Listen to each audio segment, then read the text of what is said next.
So we had a little bedtime drama tonight.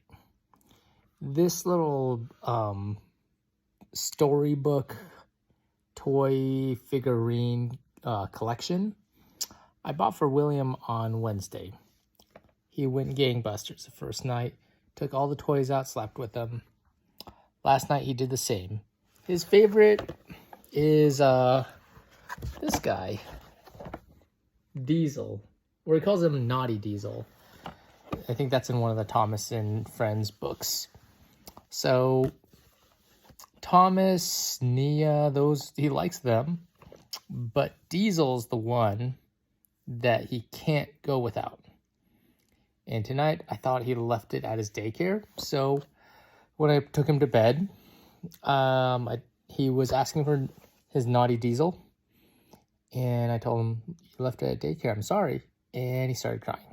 I knew it was going to happen. Now, here's the thing. I could have just let him cry and try to cry himself to sleep. That would not have worked well.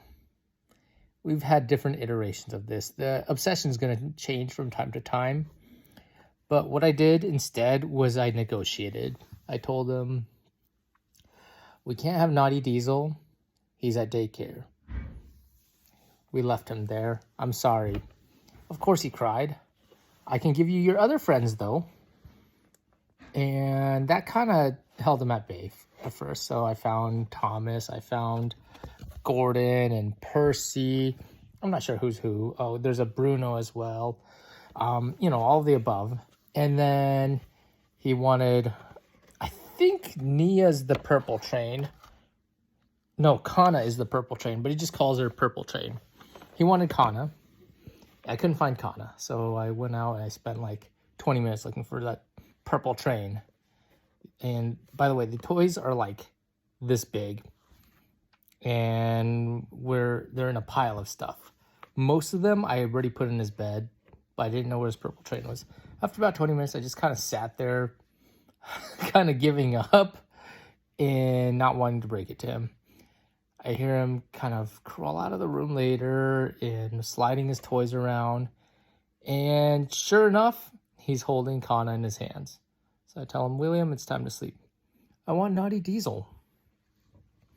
Okay, I go into the room and I reestablish. We can't have Naughty Diesel, I'm sorry. He cries again, and I reestablish this again. I'm sorry, Naughty Diesel's not happening. But it's time for you to sleep. We have to stop looking for him now. Because I knew where he was.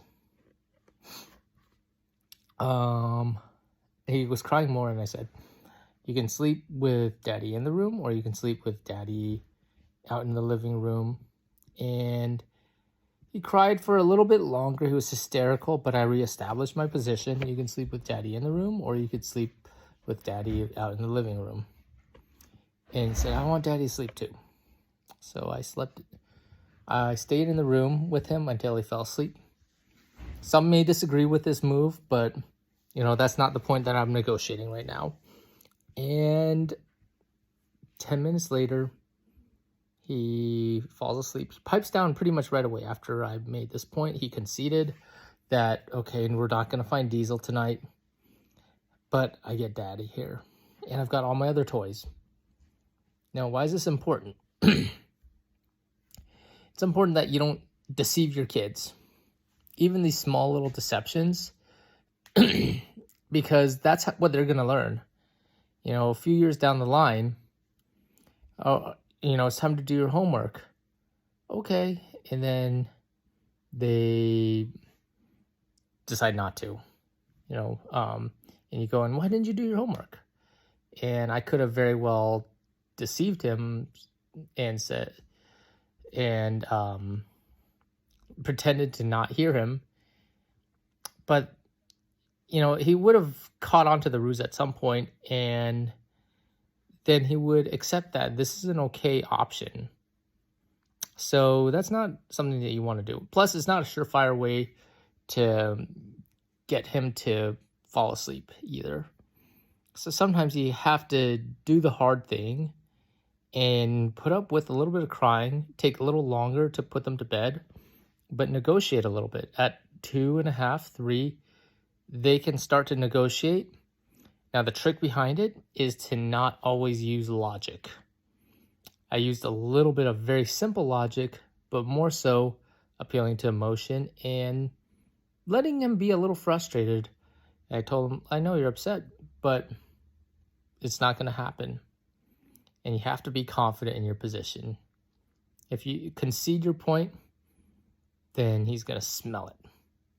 So that's how I got him to fall asleep, despite not having his favorite toy of the week.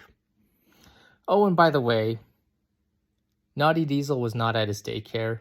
It was in the car. I didn't know.